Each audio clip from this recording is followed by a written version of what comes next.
네, 제가 우리 청년부를 맡은 지 이제 1년하고 한 2달 정도 되었더라고요. 그리고 제가 우리 청년부하고 이제 조금 친해졌거든요. 이제 너 그렇게 살면 안 돼. 인간이 왜 그러냐. 그 정도 이야기할 수 정도로 이제 조금 친해졌어요. 물론 이제 제가 그렇게 너 인생 그렇게 살면 안 돼 하니까 삐지는 애들도 조금씩 나타나는데, 제가 1년 지나면서 굉장히 놀라운 사실을 하나 알게 됐어요. 그건 우리 청년부 아이들이 하나님의 놀라운 은혜를 경험해 본 적이 없대요. 쉽게 말하면 막 아픈 사람이 막 기도했는데 낫는다든지, 귀신 걸린 사람이 기도했는데 막 귀신이 나간다든지, 하나님 앞에 막 마음을 쏟고 기도했는데 하나님이 엄청난 하나님의 기도에 응답을 해 주신다든지, 아니면 뭐 신비한 영적인 은사를 경험한다든지, 그런 일도 하나 없이 인생을 20년, 30년 살았다는 거예요. 더 놀라운 사실은 그런 은혜를 받지도 않았는데 매주일 예배드리고, 심지어 그 중에 한 반 정도는 주일학교 봉사도 하고, 교회 무슨 일 있으면 와서 섬김도 하고, 제가 애들 보면서 너네는 정말 훌륭한 애들이다. 나는 너네 정도 은혜 받았으면 벌써 도망갔다. 하나님이 살아 계시냐 안 계시냐 막 이러면서 도망갔을 텐데, 너네는 어떻게 그렇게 은혜도 정말 쥐꼬리만큼 받아놓고 어떻게 그렇게 예배드리고 봉사하고 그렇게 살 수 있냐. 제가 정말 놀랐어요. 그래서 요즘은 제가 더 기도합니다. 하나님, 우리 청년들이 아무것도 아는 것 없을 때도 이렇게 열심히 살아가는데 하나님 은혜를 주십시오. 다함 없는 은혜를 주십시오. 더 큰 은혜를 주십시오. 이 애들이 은혜 받았을 때 어떻게 되는지 하나님 제가 한번 보고 싶습니다. 은혜 하나도 모르는 인간들이 이렇게 살고 있으면 하나님의 은혜 받았을 때 얘들이 어떻게 변할지, 물론 언제 변할지는 모릅니다. 어떻게 변할지 제가 정말 기대가 되는 거예요. 오늘 우리가 읽은 이 느헤미야도 마찬가지예요. 아브라함도요, 하나님이 아브라함아 이렇게 직접 목소리를 들었거든요. 엘리야 같은 사람은 하늘에서 불을 내렸잖아요. 모세는 바다를, 홍해를 갈랐잖아요. 근데 느헤미야는요, 한 번도 기적이 일어나지 않아요. 암몬 사람, 산발랏 사람, 이렇게 산발랏이나 암몬 사람, 도비아나 이런 사람들이 막 방해해도 하나님이 그 사람들을 안 막아줘요. 일할 때 칼을 차고 일을 해야 되고, 반은 경계를 쓰고 반은 일을 하고, 교대로 그렇게 할 정도로 웬만하면 하나님이 하늘에서 불을 내려서 이 호름 사람 산발랏 막 불태워버릴 수도 있는데, 웬만하면 하나님이 땅속에 금을 막 그어가지고 이 암몬 사람 도비아 못 쳐들어오게 할 수 있는데 그런 이야기가 없어요. 심지어 느헤미야가 하나님께 기도했는데 하나님이 그래, 알았다 느헤미야야, 내가 네 마음을 잘 안다, 이렇게 말씀해 주신 적도 없어요. 우리처럼 아무리 하나님께 기도해도 하나님의 음성 한 번 들은 적 없고, 아무리 기도했는데 이 기도가 이루어지는지 아닌지 막 헷갈리는, 그렇게 사는 거예요. 느헤미야서에 적혀있는 기도는 하나님, 저 사람들이 우리를 힘들게 합니다. 하나님 이거 기억해 주십시오. 딱 여기까지만 적혀 있어요. 웬만하면 그 다음에 하나님이 그 기도를 들으시고 느헤미야의 기도에 응답하셔서 하늘에서 불을 내리셨더라, 이렇게 적을 만한데 느헤미야 기도만 딱 적혀 있어요. 하나님, 예루살렘 성이 힘듭니다. 하나님 우리를 보살펴 주십시오. 그러면 웬만하면 하나님께서 그 기도를 들으시고 이스라엘에게 은혜를 베푸셨더라, 한 줄 정도 더 쓸만한데 아니에요. 오늘 우리가 읽었던 것처럼 1장 11절 주여 구하오니 귀를 기울이사 종의 기도와 주의 이름을 경외하기를 기뻐하는 종들의 기도를 들으시고 오늘 종이 형통하여 이 사람 앞에서 은혜를 잊게 하옵소서 하니까 그때 내가 왕의 술관원이 되었더라. 왕의 술관원이 되었긴 했는데 이게 과연 은혜인지 아닌지, 왜냐하면 왕의 술관원 여러분 뭐 다 아시잖아요. 오후 예배 나올 정도면. 이 아닥사스다 왕의 아버지가 장남과 그 왕을 지키는, 아버지를 지키는 근위대장, 경비대장하고 같이 손을 잡고 쿠데타를 일으켰어요. 그래서 그 아들이 아버지를 죽이고 그 첫째 아들과 근위대장이 쿠데타를 일으켰는데 결국 이 사람들이 쫓겨나고 그 밑에 있던 아닥사스다 왕이 지금 왕이 되었거든요. 그래서 항상 이 사람도 또 다른 사람이 쿠데타를 일으키거나 또 다른 사람이 나한테 독을 타면 어떡하지라는 불안이 있었어요. 그래서 왕의 술 맡은 관원장이라는 건 왕이 이 술을 마시기 전에 먼저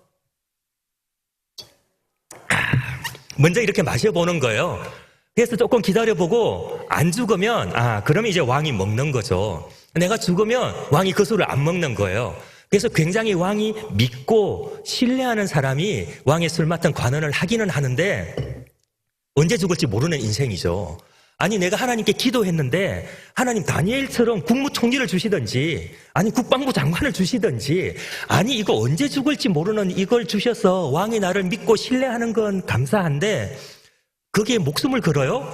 왕이 나를 믿고 신뢰하는데 목숨을 걸어요? 하나님이 나를 믿고 신뢰하면 목숨을 걸죠. 그런데 이방 왕이 나를 믿고 신뢰한다고 그게 목숨을 걸어? 느헤미야도 막 헷갈리는 거예요. 막 헷갈려요. 근데 이 느헤미야는 하나님이 자에게 주신 마음들을 마음속에 품고 있었을 때 오늘 우리 설교 제목처럼 하나님의 선한 손이 자기를 돕는 것을 보고 하나님이 나에게 주신 이 마음이 하나님께로 온 마음이 맞구나 라는 걸 알게 되는 거예요.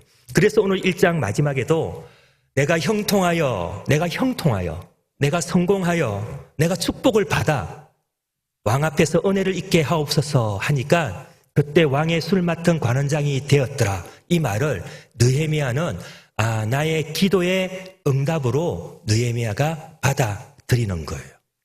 왜냐하면 그냥 막 받아들이는 게 아니에요. 우리는 막 기도해놓고 로또 사서 당첨되면 하나님이 저에게 로또를 당첨하게 해주셨습니다. 아니에요 여러분. 우리 청교도 신앙은요 불로소득을 인정하지 않아요. 우리는 땀 흘려 수고해서 거기에서 하나님께서 주시는 은혜를 받는 거지 아무것도 안 하고 그냥 놀고 있다가 로또 받아서 인생 역전하는 게 하나님의 뜻이다. 우리 청교도 신앙은 그렇지 않아요. 우리 청교도 신앙은 느헤미야는 하나님의 선한 손이 나를 도왔기 때문에 여기까지 올 수 있었다라고 이 2장에서 이야기하거든요. 그럼 이제 오늘 우리가 한번 살펴보고 싶은 건 느헤미야는 우리처럼 놀라운 하나님의 은혜나 하늘에서 불이 떨어지는 거 이런 거 경험도 못했는데 어떻게 하나님의 선한 손이 자기를 도왔다는 것을 알 수 있었을까?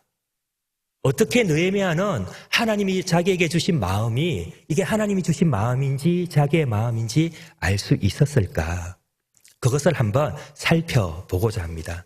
그래서 느헤미야를 도우신 그 하나님이 오늘 우리 원동교회 성도님들 한 분 한 분 도와주시기를 주님의 이름으로 축복합니다. 축복합니다. 첫 번째로 느헤미야는 하나님의 선한 손이 자기를 돕는다는 걸 경험하기 위해서 항상 기도하고 기도 이후에 일어난 일들을 이렇게 연결시켰어요. 그게 11절에 금방 이야기한 거죠. 내가 왕 앞에서 은혜를 잊게 하옵소서 하였더니 왕의 술 맡은 관원장이 되었더라. 느헤미야 기도하고 그 이후의 일을 이렇게 같이 연결시키는 거예요. 우리도 기도 많이 하죠. 중보기도도 하고 수요예배 기도도 하고 이제 또 세일에 다니엘 기도도 하고 우리도 기도하고 난 다음에 기도 이후에 일어나는 일들을 이렇게 연결시키는 일이 필요해요. 그런데 우리는 기도는 기도고 세상은 세상이죠. 기도할 때는 열심히 하지만 세상에서는 세상의 법대로 살아가는 거죠. 기도는 기도고 나의 정치적인 견해는 정치적인 견해죠. 기도하는 것과 내 생각이 이렇게 연결되지 않는 거예요. 기도한 것과 내가 세상에 살아가는 삶이 이렇게 연결되지 않아요. 그래서 처음에는 열심히 기도하는데 이제 우리 여기 오후 예배 나오신 성도님들은 다 아시잖아요.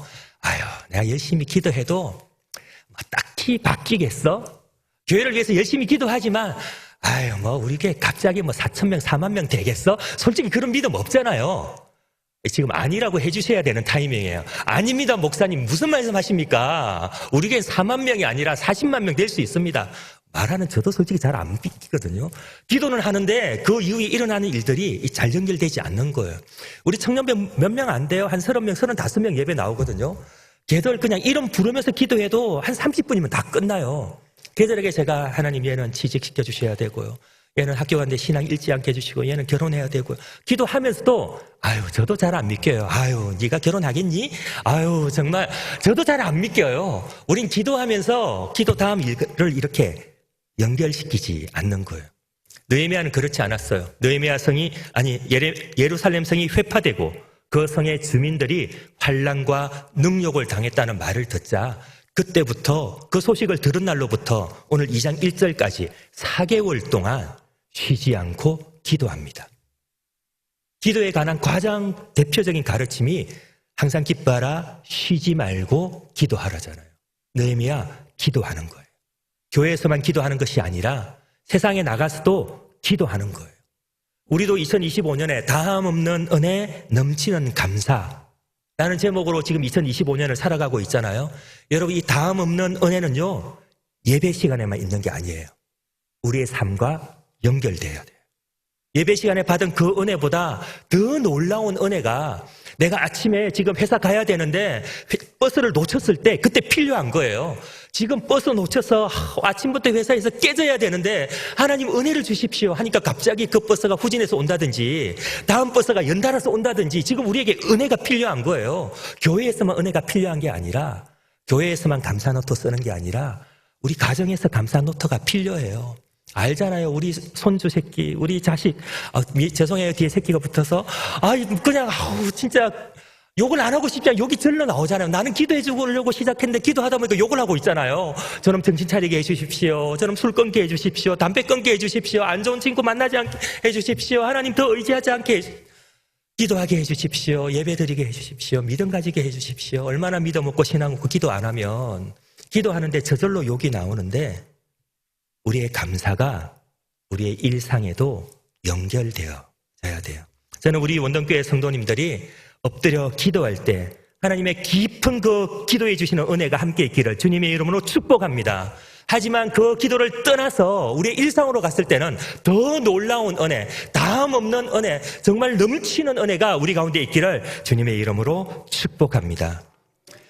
느헤미야가 하나님의 선한 손길을 경험하기 위한 첫 번째는요, 기도와 기도 후에 일어난 그 일상을 연결하는 것이었고요. 두 번째는 하나님께 집중하는 거예요.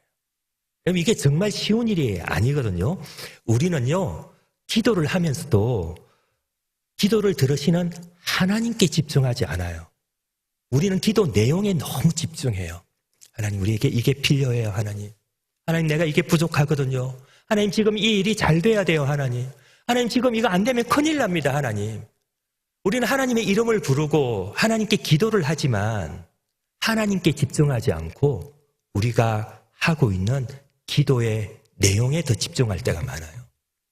우리는 기도를 하면서 기도하는 하나님께 집중하지 않고 하나님이 주실 그 응답에 더 집중할 때가 많아요. 우리는 기도할 때 하나님께 집중해야 돼요.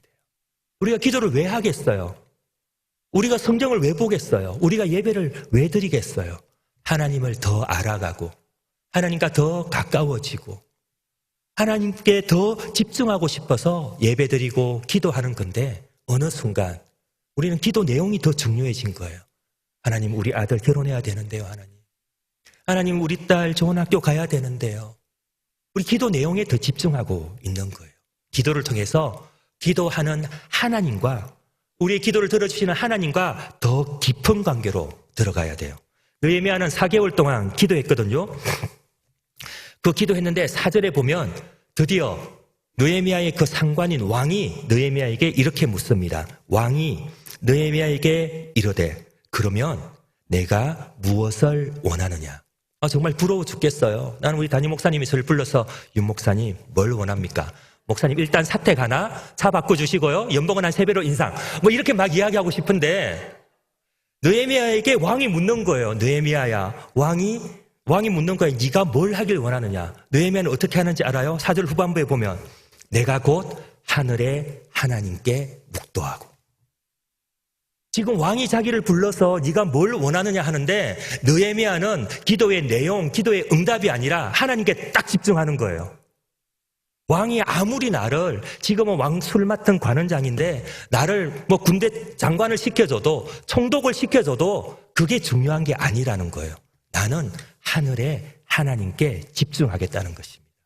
느헤미야에게 하나님의 선한 손길이 느헤미야를 돕는 이유는 느헤미야는 이렇게 그 기도가 응답되는 순간 4개월 동안 예루살렘 성이 회파되고 예루살렘 성의 주민들이 환난과 능욕을 당한다는 소식을 들은 다음부터 계속 기도한 그 기도가 응답되는 순간 하늘의 하나님께 묵도하고 느헤미야는 하나님께 집중했을 때 하나님의 그 선한 손길이 느헤미야를 도와주는 거예요. 제가 여러분 안 그런 것 같아도 기도 열심히 하는 사람이거든요. 진짜 기도 열심히 해요. 여러분 안 믿을 거예요. 왜냐하면 제가 항상 그냥 설렁설렁 웃고 다니니까 기도 열심히 안 하는 사람처럼 보이지만 저는 진짜 기도 열심히 하거든요. 안 믿으셔도 상관은 없어요. 왜냐하면 제가 기도하는 건 제가 하나님과의 관계가 날마다 더 깊어지는 걸 보면 알 수 있어요. 제 20대에도요, 진짜 주님 얼굴 한번 보고 싶다고 제가 1년을 기도한 적이 있어요. 주님 얼굴 한번 보고 싶다고. 나중에 알았죠. 죄 많은 내가 주님 얼굴을 봤다가는 그 자리에 죽는다는 걸. 그래서 주님이 안 보여주셨는데 나는 주님 얼굴 보고 싶다고 1년을 기도했어요. 그 정도로 기도했는데 이제 나이가 50이 되니까 이제 주님과 더 가까워지는 거예요. 진짜 기도하는데 주님이 딱 내 앞에 있는 것 같아요. 안 믿어서도 상관없어요. 예, 다 어차피 제 이야기니까. 그 예배를 이야기하는 단어 중에 프로스키네오라는 헬라어 단어가 있거든요. 그 프로스라는 뜻은 인프런트 오브, 바로 내 앞이라는 뜻이고요. 키네오라는 뜻은 키스라는 뜻이에요. 하나님 앞에 예배할 때 하나님 바로 내 앞에 있는 것처럼 하는 게 그런 친밀한 관계를 가지는 거예요. 기도할 때 진짜 여러분 안 믿으시겠지만 저는 진짜 하나님 여기 계시는 것 같아요. 막 옆에 앉아 있는 것 같아요. 기도하다가 깜짝 놀라요. 어떨 때는 주님 막 계셔가지고 안 믿으셔도 상관은 없어요. 네. 이 은사나 영적 체험을 구하는 분들 중에 그런 분들이 많아요. 왜냐하면 이 은사나 영적인 체험, 이 성령은요, 예수님이 이야기하신 것처럼 구하고 찾고 두드리는 자에게 하늘에 계신 너희 천부께서 성령을 주시지 않겠느냐. 그래서 이 성령은요, 성령의 은사는 그냥 저처럼 저는 좀 착하고 얌전하고 순하잖아요. 그래서 저는 기도할 때 주님, 이게 필요한데요. 주시면 감사하고, 안 주셔도 상관없어요. 안 주신다고 제가 주님 미워하겠어요? 그럼 조금 삐지긴 하겠지만, 괜찮아요. 이렇게 기도하는 사람들은 이 은사를 잘 못 받아요. 은사를 가진 사람들은요, 주로, 주님, 오늘 저녁에 나한테 이 은사 안 주시면 나는 이 산 안 내려갑니다. 이 나무가 뿌리가 뽑히는지, 정말 주님 나한테 은사를 주시는지, 오늘 밤에 결판을 한번 냅시다. 주님, 은사 안 주시면 나는 밥 안 먹습니다. 이건 금식도 아니고 나는 굶습니다, 그냥. 나한테 은사를 주시든지, 나를 굶어 죽이시든지, 주님 알아서 하십시오. 이런 사람들이 주로 은사를 받아요. 저처럼, 주님 은사 주시면 감사하고요.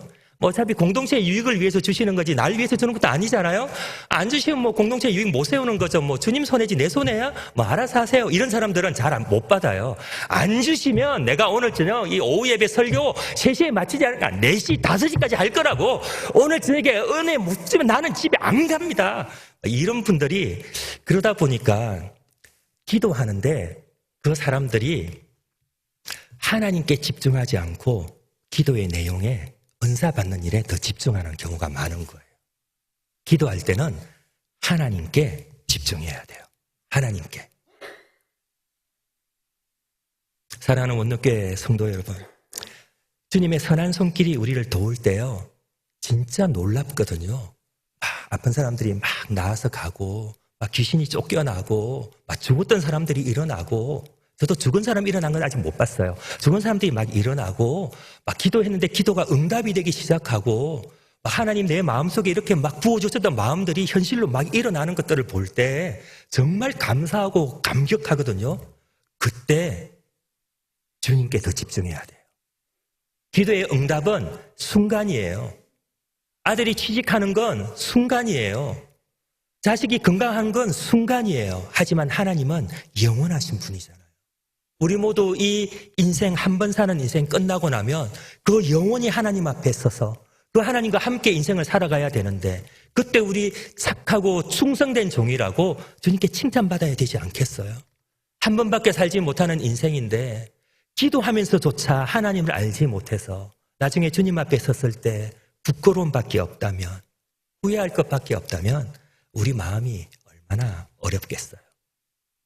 오늘 우리가 마지막으로 살펴볼 건요, 느헤미야는 하나님의 선한 손길이 자기를 도와서 자기에게 하나님 주신 그 마음, 사명을 알게 될 때 첫 번째로 느헤미야는 기도와 기도 이후의 삶을 연결시키고, 두 번째로 느헤미야는 기도하면서조차, 기도가 응답되는 순간조차 그 기도를 들어주시는 하나님께 집중하면서 살았거든요. 그럼 이제 마지막으로 살펴봐야 될 건, 그러면 하나님의 선한 손길은 뭐냐는 거예요. 도대체 느헤미야에게 임한 하나님의 선한 손길이 뭐길래 느헤미야는 기도를 하면서조차 기도 이후의 삶과 연결시키고 기도를 하면서조차 기도의 내용보다 기도를 들어주시는 하나님께 집중하며 살았을까? 오늘 우리가 읽었던 본문 7절에 보면 느헤미야가 왕에게 이렇게 이야기합니다. 왕이 느헤미야에게 네가 무엇을 원하느냐 하니까 7절에 이렇게 이야기하거든요. 느헤미야가 또 왕에게 아뢰되 왕이 만일 좋게 여기시거든 강 서쪽에 있는 총독들에게 내리시는 조서를 편지를 내게 써주십시오. 왕의 명령서를 서류를 주십시오. 그러면 그들이 나를 통과시켜서 유대 땅까지 가게 해주실 겁니다. 그리고 8절에 보면 왕의 살림감독 아삽에게 이 명령서, 서류를 하나 주셔서 그가 성전과 그 영문에 속한 성벽과 자기가 살 집을 위해서 그 들보를 위해 쓸 나무를 주게 하십시오. 느헤미야가 왕한테 구한 건 서류와 살림의 나무를 구했어요. 그런데 8절 후반부에 보면 내게 주게 하옵소서 하며 내 하나님의 선한 손이 나를 도우심으로 왕이 허락하고 이 정도야 당연하죠. 지금 왕이 나한테 물었고 내가 4개월을 기도했는데 내가 서류도 주고 나무도 주십시오. 당연하죠. 9절에 이렇게 적혀 있어요. 군대 장관과 마병을 보내어 나와 함께 하시기로 내가 강서쪽에 이르러 왕의 조서를 전하였더라. 여러분 이 페르시아의 수도에서부터 그 바벨론에서부터 유대 땅까지 가려면 한참을 가야 돼요. 그냥 걸어가도 적어도 열흘은 걸리고 군대가 진군해서 가면 적어도 한 2달은 걸리는 시간인데 그 기간을 가는 동안 그 당시에 무슨 치안이 완전하지 않잖아요. 길이 좋지가 않잖아요. 가다가 산적도 만날 수 있고 도적도 만날 수 있고 심지어 오늘 우리가 읽었던 10절에처럼 호론 사람 산발랏, 이 유대 땅 바로 위에 있는 사마리아의 총독이거든요. 산발랏. 그리고 그 산발랏의 종이었던 암몬 사람 도비야. 이런 사람들이 이스라엘 자손을 흥왕하게 하려는 사람이 왔다는 소식을 기뻐하지 않는 거예요. 근심하는 거예요. 야, 유대 땅이 잘 되면 안 되는데 유대 땅을 지금 흥왕시키려는 사람이 왔구나. 주위의 사람들도 느헤미야가 바벨론에서 유대 땅까지 가는 걸 기뻐하지 않는 거예요. 가면서 무슨 일이 있을지 몰라. 하지만 느헤미야는 하나님을 의지하고 괜찮습니다. 왕이여 나한테 서류하고 가서 쓸 나무만 좀 주시면 제가 알아서 가지고 가겠습니다 하는데 9절에 왕이 군대 장관도 주시는 거예요. 마병, 기마 2대도 주는 거예요. 오늘 우리로 따지면 제가 담임 목사님께 이야기하는 거죠. 우리 장로님께 부탁드리는 거죠. 10월인가 11월에 보니까 추석이 한 10일 정도 연휴가 있던데 그때 중간에 괜히 내가 내려갔다가 또 올라와서 주일 또 하고 또 내려가야겠어요? 그냥 그때는 한 열흘 푹 쉬게 해주세요. 그러니까 장로님이 그래 목사님 뭘 열흘을 쉽니까? 기왕 쉬는 거 그냥 한 100일 쉬십시오. 그리고 내가 100일 쉬는 동안 보너스 한 300% 드리겠습니다. 그러면서 타고 갈 마병 차도 한 대 딱 주시고 그리고 또 내가 운전하면 그러니까 운전기사도 딱 붙여주시고 이렇게 다 해주시는 거예요. 나는 그냥 한 열흘만 쉴게요 했는데 하나님이 그렇게 붙여주시는 거예요. 이게 하나님의 선한 손이 우리를 도울 때 일어나는 거예요. 그냥 서류 하나 달라 했는데 하나님 군대 장관도 붙여주시고 마병도 붙여주셔서 그 길을 안전하게 지켜주시는 거예요. 오늘 우리에게 필요한 것들이 이거예요. 우리가 구하는 건 우리는 너무나 연약하기 때문에 우리가 구하는 건 하나님 우리 자식 잘 되게 해주십시오. 하나님 우리 남편 건강하게 해주십시오. 하나님 우리 아내 잘 지내게 해주십시오. 서로 사랑하고 그냥 아끼고 살게 해주십시오. 우리가 구하는 건 이 수준밖에 되지 않는 거예요. 그런데 하나님의 그 선한 손이 우리를 도우면 우리 가정이 화목한 걸 통해서 주위 사람들을 보고 저 가정을 봐라. 저 가정의 신앙을 가지고 하나님을 그렇게 믿고 따르니까 온 가족이 저렇게 화목하게 살지 않냐. 저 청년을 봐라. 저렇게 매일 주일날 예배드리고 청년부 봉사하고 이렇게 사니까 하나님 쟤를 이렇게 돕지 않냐. 그렇게 주위 사람들이 다 아는 거예요. 그저 구한 건 왕의 조서와 나무뿐이었는데 군대 장관과 마병까지 보내서 하나님의 선한 손길이 돕는 것이 무엇인지 보여주는 거예요. 그래서 하나님이 느헤미야가 가는 길을 기뻐하고 있다는 걸 그 마음에 확인시켜 주는 거예요. 하나님 한 번도 느헤미야에게 가서 예루살렘 성벽을 지어라. 가서 성을 건축해라 이런 이야기 하신 적이 없어요. 하지만 예루살렘 성을 무너졌다는 이야기를 듣고 느헤미야가 수일 동안 슬퍼하며 금식하며 하나님 앞에 4개월 동안 기도했을 때 하나님의 선한 손길이 느헤미야를 돕는 것을 통해서 느헤미야가 알게 되는 거예요. 놀라운 은혜도 놀라운 기적도 없었지만 하나님께서 예루살렘 성을 건축하기를 원하시는구나. 그 일에 나를 쓰시기를 하나님이 원하시는구나. 그렇다면 주님, 제가 거기에 순종하겠습니다. 하나님의 선한 손길이 느헤미야를 도와서 느헤미야에게는 하나님이 주신 사명을 확인시켜 주시고 무너져 내려가는 예루살렘 성벽을 다시 건축하게 하시고 그 성에서 환난을 당하고 능욕을 당하던 이스라엘 사람들에게는 하나님의 도우심을 경험하게 해주는 것입니다. 말씀을 마무리합니다. 제가 작년 2월에 여기서 설교할 때 중국 영길에 있는 명동학교 이야기를 드렸어요. 함경도에 살고 있던 회령지방에 살고 있던 김학연, 김학유, 문치정 이 세 가문 141명이 도저히 못 살겠다. 세 가지 목적을 가지고 간도로 이주를 해가는데 첫 번째는 일본 놈들이 농사 지으면 매일 뺏어가서 도저히 못 살겠다. 우리도 정말 한번 잘 살아보자. 두 번째는 저 간도 땅이 청나라 황제의 고향이라고 해서 지금 비어 있어서 간도라고 하는데 우리가 저기 가서 살면 저 땅이 우리 땅이 된다. 중국 사람들에게 땅을 사자. 세 번째는 저 땅에서 우리 자녀 교육 한번 제대로 시켜보자. 그래서 우리가 저기서 땅을 사면 그 땅의 10분의 1은 학전으로 만들어서 그 학전에서 나오는 그 돈으로 우리 자녀들을 무상으로 교육시키자. 그래서 가서 중국 사람에게 그 땅을 4개 마을을 사서 그 4개 마을을 합쳐서 명동, 동쪽을 밝히는 마을이라고 이름 짓고 거기에 학교를 세웠어요. 그 다음에 이제 서전서수기 헤이거 특사로 이상설이 가면서 거기에 있던 교사들 중에 정재면 선생님이라고 상동교회 청년부 회장까지 하시고 신민회에서 교육 선교사로 파송해서 서전서숙에 가 있던 그 정재면 선생을 자기 명동학교로 이제 학교도 합류하고 선생님을 모셔오려고 하니까 정재면 선생님이 한 가지 조건을 거는 거죠. 내가 가서 명동학교에 가려면 당신들 그 학교에서 성경을 가르칠 수 있어야 됩니다. 예배를 드릴 수 있어야 됩니다. 그걸 허락하면 제가 가겠습니다. 마을이 회의를 열어가지고 그 유학자 마을들이 그날 그러면 우리 마을은 오늘부터 예수 믿는다. 그날로 상투를 자르고 전부 기독교에 귀의를 하고 학교의 선생님을 모셔와서 이제 드디어 그 학교를 열기 시작한 거예요. 그 학교가 그렇게 시작해서 그 학교에서 우리가 잘 아는 윤동주도 나오고 송몽규도 나오고 한국 최초의 영화를 찍은 나홍규도 나오고 문익환 목사님도 그 학교 출신이고 이렇게 좋은 학교를 세웠는데 이제 오늘 드릴 말씀은 그 이후의 이야기예요. 1920년대 들어오면서 만주 지역에 공산당이 들어온 거예요. 공산주의자들이.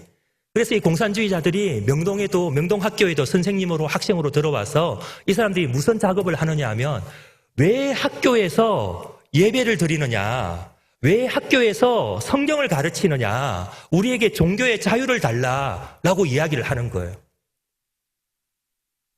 김야견 선생님과 정재면 선생님이 그 아이들과 싸우고 전도하고 양육하고 기도하다가 안 돼서 자기들이 일군 그 모든 명동 땅을 버려두고 자기들이 일군 그 명동학교를 버려두고 그 옆에 있는 캐나다의 조차지로 있던 용정마을에 가서 다시 은진학교를 다시 세워요.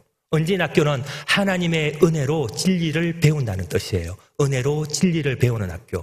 은진학교를 다시 세우는 거예요. 1920년대 이후로 그 명동학교에 있던 사람들은 공산주의자들이 하도 못 살게 하니까 다 흩어졌는데 그 흩어진 사람들이 가서 말 그대로 신흥무관학교에 가서 독립운동에 앞장서서 싸우는 사람들이 되고 1920년, 21년도에 있었던 게 청산리 전투와 봉오동 전투거든요. 거기에서 수많은 이 명동학교의 학생들이 그 독립운동을 하는 거예요. 김야견 선생님과 이 정재면 선생님은 자기들이 평생 이룬 땅을 공산주의자들이 들끓고 하니까 그냥 버려두고 다른 곳으로 가는 거예요. 왜? 자기들이 평생 구했던 그 명동학교보다 더 중요한 것이 하나님이라는 걸 알기 때문이에요. 이 땅을 버려두고 용종으로 가서 다시 시작해도 그곳에 하나님이 있으면 상관없다는 거예요. 자기들이 그렇게 읽어왔던, 자기 평생을 믿어왔던 유학을 버리고 기독교로 귀회하면서까지 세웠던 그 명동학교를 버려두고 다시 가서 은진학교를 세우면서 하나님의 은혜로 진리를 가르치는 것이 명동학교가 커지고 유명해지고 훌륭해지는 것보다 훨씬 더 중요하다는 걸 알고 있는 거예요.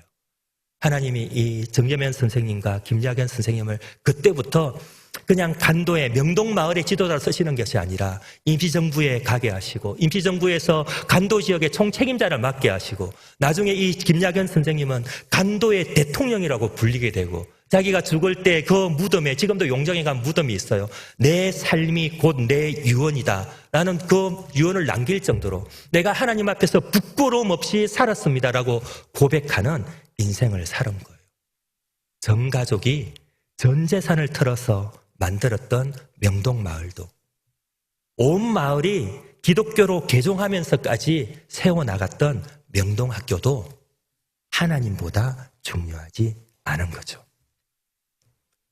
하나님께 집중하는 사람, 기도하면서 기도한 일과 그 이후에 일어난 일들이 연결되는 사람, 하나님이 그 사람을 통해서 느헤미야에게는 에스라의 대부흥운동 이후에 예루살렘 성벽을 짓는 일을 하게 하시고, 간도 땅에서는 김야경과 정재면 선생님을 통해서 그 간도의 대통령으로 불리기까지 하면서 독립운동과 하나님의 은혜로 진리를 가르치는 학교를 세우게 하시고, 이제 우리 용산 원동교회 하나님이 무슨 일을 하실지 이제 우리가 기대해야 되는 것입니다. 그냥 기도하는 것뿐만 아니라 기도하면서 우리가 더 하나님만 집중하면 하나님 우리 삶 속에 얼마나 놀라운 일을 하실지 우리 기대해야 되는 거예요. 그래서 제가 우리 청년부에게는 이야기했어요. 우리 교회 이제 80주년이 됐는데, 얘들아, 너네 초등학교, 중학교, 고등학교, 대학교 다 원동교회에서 지낸 애들 중에 이제 한 명쯤은 선교사로 나가야 되지 않겠니? 솔직히 한 가지 더 이야기했어. 이 이야기하면 부모님들이 싫어하실 건데, 우리 교회 80주년 됐는데 이제 한 명쯤은 순교할 애 나올 때가 되지 않았어? 언제까지 그렇게 뻔뻔하게 목숨 붙여놓고 살래? 부끄럽고 구차한 인생 그렇게 살지 말고 한 명쯤은 이제 우리 교회도 순교의 역사가 있어야 되지 않겠어? 이제 달래주기도 하죠. 꼭 죽으라는 이야기가 아니고 사육신도 있고 생육신도 있으니까 선택은 너희 거야. 저는 우리 80주년이어서 우리 교회 이런저런 사업할 수 있도록 하나님의 은혜 주심 너무 감사하죠. 80주년 기념으로 이런 일도 하고 저런 일도 하는데 저는 그냥 혼자 생각하는 거예요. 절대 이런 거 여러분 안 들어주셔도 돼요. 그냥 저 혼자 하는 생각이에요. 80주년 기념으로 청년부 애들한테 우리 뭐 몇 명 안 되잖아요. 다 아이패드 한 대씩 돌려주면 어떨까? 막 삼성 맥북 한 대 돌려주면 어떨까? 그러면서 거기 원동께 크게 박아가지고 너 뭐냐? 우리 교회 80주년이라고 아이패드 한 대씩 다 줬어. 3.1교회가 이런 일을 하겠어? 온누리교회가 이런 일을 하겠어요? 우리 교회니까 할 수 있는 일이에요. 80주년 기념으로 선교사도 파송했으면 좋겠고, 80주년 기념으로 막 우리가 돕고 있는 교회 에어컨 한 대씩 다 바꿔줬으면 좋겠고, 80주년 기념으로 저도 집 한 채씩 막 줬으면 좋겠고. 그냥 저 혼자 하는 이야기래요. 혼자 하는 이야기예요. 기도하는 것도 아니고 혼자서. 우리의 기도하는 것보다도 더 크게 응답하실 하나님, 우리의 기도하는 것보다도 더 높고 위대하신 하나님, 그 하나님 바라보고 살 때 우리 삶에 제한이 없어요. 그냥 왕 앞에서 술 맡은 관원장, 뭐 말이 술 맡은 관원장이지 술 먹는 사람이잖아요. 왕보다 앞서서. 그러다가 재수 나쁘면 죽는 거고, 왕이 신뢰하긴 하지만 그게 뭐 중요하다고, 목숨이 중요하지. 근데 그 느헤미야를 통해서 무너진 예루살렘 성을 쌓게 하시고, 거기서 능욕당하고 환난을 당하는 이스라엘 사람들에게 정말 성벽을 통해서 하나님의 보호하심을 경험하게 해주신 그 하나님께서 우리 원동교회 가운데도 주님의 놀라운 역사를 불러일으켜 주시기를 주님의 이름으로 축복합니다.